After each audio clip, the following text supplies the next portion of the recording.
Hello, everybody. I hope you are well. I just wanted to make this short video. Um, just been feeling this lately. When I get to a place of I don't care, right? It's challenging sometimes to get me to that place. When I get to the place of I don't care, that means I've given you um, ample opportunities to correct the actions that I've confronted you about.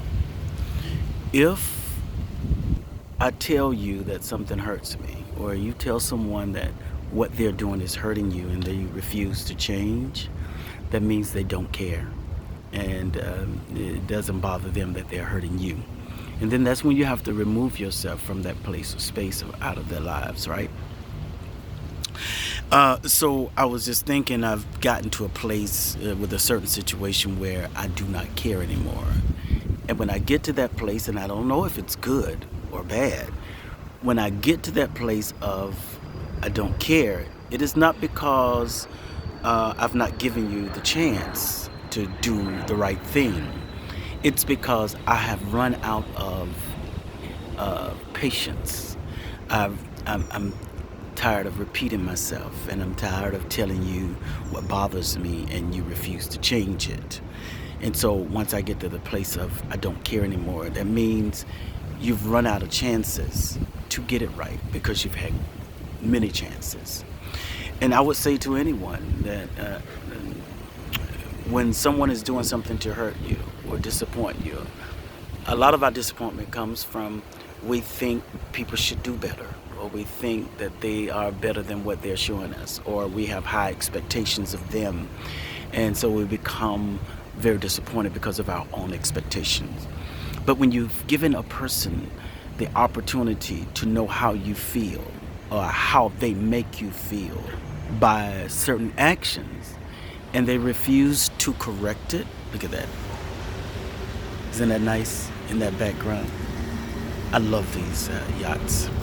But when you give people the opportunity and they don't correct it, you no longer have to deal with or stay in a situation that continuously hurt you, that continue to hurt you. Get out of those spaces and places. And it doesn't matter who they are. It could be family members. And sometimes people say, oh, that's family, you just have to deal with them. No, ma'am. No, sir. When you've worked hard for your peace and you've worked diligently to get to this place of peace and serenity, you won't allow anyone by blood or by mud, right? People say blood is thicker than mud. Well, they could be a family member, a friend, or a foe. When you get tired of something, you remove yourself from that space and from that place. Because when you don't make those changes, when you don't remove yourself from it, after giving them ample opportunities to correct it, then you're saying to them, it's okay to do this to me. I'm all right with you doing this to me. Remove yourself from that space. Remove yourself from their space. You don't have to put up with just because someone is family or you're in a relationship with someone. Because if you really cared about the relationship, if they really cared about the relationship, they would care enough to do what it takes to not hurt you. I don't know why people are addicted to pain and they're addicted to hurt, and they make themselves stay in situations because there is no because. I remove myself from this space. I remove myself from this place because I value who I am. And you should value who you are. When someone constantly repeats the same offense, that means they don't care. Or it's not in them to change. We can't change people, but you can change your space. You can change who you choose to be around, or what you choose to listen to, or what phone call you choose to answer. Have you noticed, or have you ever been in a place that when that phone rings, you already know what this is about? and you have to have a certain level of energy to even deal with it. Have you ever had that family member or friend or coworker, the only time they call you is to call with some negative news or some gossip or just something that you don't have the energy for? And you would hope that that time would bring about a change in them. And since it doesn't, then you have to make a change. And you would think because they're older or they're getting older that they would get better and they would become more wise, and they won't do the foolish things that they used to do. That you would think that they would grow up and mature, but age does not denote maturity. My mother had a term and my grandmother had a term. They would say, there's no fool like an old fool. You can be an old fool because you refuse to make changes. And there are people who refuse to change, right? It takes me back to the scripture for principle purposes only. David said, when I was a child, I act as a child. I spoke as a child. I did childish things. But when I became a man, I put away those childish things. Meaning, when I grew up, the childish things I used to do, I put those things away and I grew up. Becoming a man, when you look at a child becoming a man, that means you are maturing. You are growing up. And there's some people that are just getting older, but they're not maturing. They're just becoming aged with a childlike mindset. They're still fighting over the same thing, bickering over the same thing, squandering over the same thing, got the same issues. Their pattern of life doesn't change because they got stuck in this cycle of gossip. They got stuck in this cycle, and you have to break the cycle. If you don't break the cycle, you'll be 80 years old, still in a cycle where you throw tantrums. You threw a tantrum when you were a child, and now that you're 80, 100 years old, you're still throwing tantrums because you didn't break the cycle of being just a child. You didn't become a man, or you didn't mature. You just got older without maturing. And that's what happens when we see people that do not change and they've been the same. People say, oh, well, this is just how I am. Well, it takes me back to another principle. It says, let the wicked forsake their ways. Meaning, principle, that you have to change. There's not an excuse that this is how I've always been.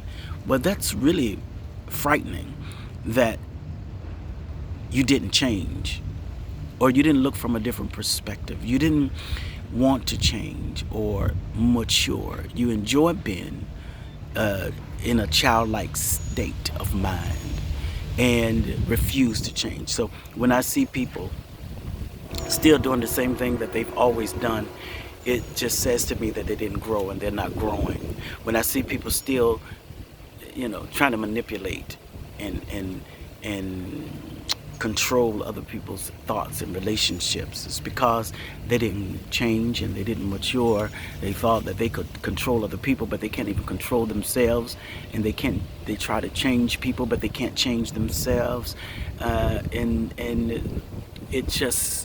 it's baffling to me that you can be 60, 70, 80, 90, 100, and you are the same person you were when you were a child. You didn't get away from the childlike things. You still wanted to throw tantrums. Sometimes you cry. And sometimes people that like to control and manipulate, they'll do it with action. They'll do it with their tears. They'll do it with the loudness of their voice. They holler and scream and thinking that that's going to control your emotions. And they have not learned that really you can be very powerful and soft-spoken. And so I was just thinking about that because there's a certain situation that has me in a place that I don't care. And when I stop caring, because I'm a very caring man, I care deeply and I love people for real. If I don't fool with you, I don't fool with you. If I say I love you, I really do love you. And if I say I'm here. I'm by your side. I'm there. There's a sense of loyalty that I have. Not loyal to someone who's doing wrong. I'm loyal to an individual or loyal to a certain set of circumstances. Right? Doesn't mean that the thing that I'm loyal to, if it's wrong, I can't correct it. I will correct it. That's part of my loyalty, is telling you what I think is the truth, or what I believe is the truth, right? So you have those that would not, you have those people who won't tell you the truth. They say, well, I'm loyal to them. I'll take up for you when you're right, and I'm going to take up for you when you're wrong. I can't do that.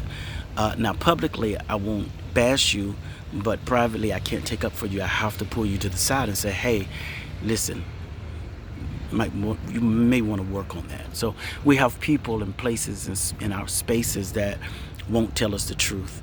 And then when you do tell them the truth, they get upset because they said, well, you're not my friend. I'm a friend because I told you the truth, right? But I'm in a situation now where I've been crossed, right? And I don't know if it's a good thing that I feel like I can't. Once I give up and say I don't care, it's like I'm at a place of no return. Now, I don't know if that's good or bad, but I will protect my peace and my sanity at all cost. Once I give up, I've given you chance after chance after chance after chance, and I've told you about it. I've made it known to you how certain things make me feel, right? And when I see that there is no change, that says to me, you don't care. So now it pushes me into a place where I've removed myself from that space, and now I don't care. I don't care about how you feel. You can't come back to me. You have to show me in action, not just, you have to do it in action. I need action, not words. Don't tell me you're sorry and then your behavior didn't change.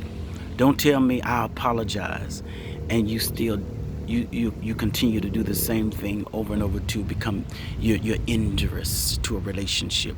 You're injurious to a person. They tell you to your face that they're sorry, but they get on the phone and they call other people up and they dog you out and they try to get other people on their side. If you're still doing that and you are of age, stop it. The mature person will go to the person that they have an issue with, or they really don't have an issue. That's why they really don't have a valid issue with the person a lot of times. So they'll go all around the person to tell other people to see how they can gather other people on their side and become a force together to spew out hate or discontentments or contentious attitudes and just vile in the way that they treat you, or just nasty, right? So they can't come to the person because they don't really have a valid reason for disliking them. So what they do, they connect to other people. They try to turn them, they try to get them to side with them. And a mature person doesn't do that. A mature person, if I have an issue with you, I'm coming to you. If you have an issue with me, you should come to me, not 30 people around me. I just say, stop it. Grow up. When do we grow up? There's nothing wrong with confrontation. You're confronting something, meaning let's bring clarity to something. You really don't want clarity if you're calling other people about an issue you have with an individual and you've yet to call that person. You see? So, again, I don't know if this is a good space for me, but this is how I operate. Because by the time I move away from a situation, it is because I've given you chance after chance and I've told you over and over and over again. So I just remove myself. So by the time I don't care, I probably won't ever care again. Now, maybe I need counseling, but I don't believe I should allow a person to continue to be injurious towards me. When you stay in abusive situations, whether it's relationships, companionships, platonic relationships, whatever type of level of relationship you're on with a person, or people, or things, or spaces. When you stay in those situations, you're saying it's okay. I'm okay with you not respecting me. I'm okay with you abusing me, whether that's physically, psychologically, or verbally. Personally, I don't tolerate any type of abuse. Maybe when I was a child and I didn't know any better, but as an adult, you don't get a chance to get away with coming out the side of your mouth or at the side of your neck, right? So we have to find ourselves in a place that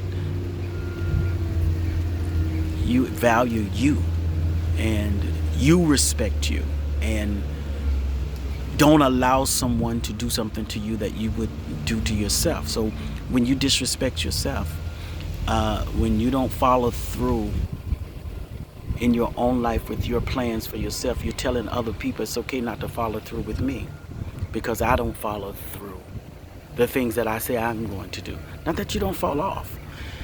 So however you treat you, you make it okay for other people to do the same thing. So for me, I give you love, I give you respect, but when you violate certain principles of a relationship, I fall back because I give you that space and that time to you, but I fell back because it became injurious to me. I didn't like the way it made me feel. Or I think a few times before I say something to someone, because I try to put myself in their shoes and say, how would I feel if someone said it to me like this? And sometimes, regardless of how you said and how much passion you said with, or how much calmness you said with, people would just become offended because they are committed to misunderstanding. They are committed to misunderstanding you. They always want to twist your words. You didn't say that, but that was your perception. So stop allowing people to violate you. It's okay to fall back. It's okay to give people chances, but how many chances do you give them to keep injuring you, or ripping your heart out of you, or breaking your heart? Just wanted to share that. I'm not a person that gives up, but once I walk away, I'm gone. And again, I don't know if it's good or bad. It's almost like I'm at a place of no return. Y'all have a great day. I hope you got something out of this. Like this video and share it, because some of your people, y'all share everything else. They need to hear this because they think it's okay to stay in certain situations because it's family, or because it's a spouse, or because it's an elderly person. Just walk away from it. Remove yourself from that space. If it hurts you, walk away from it, all right? Please have an amazing day.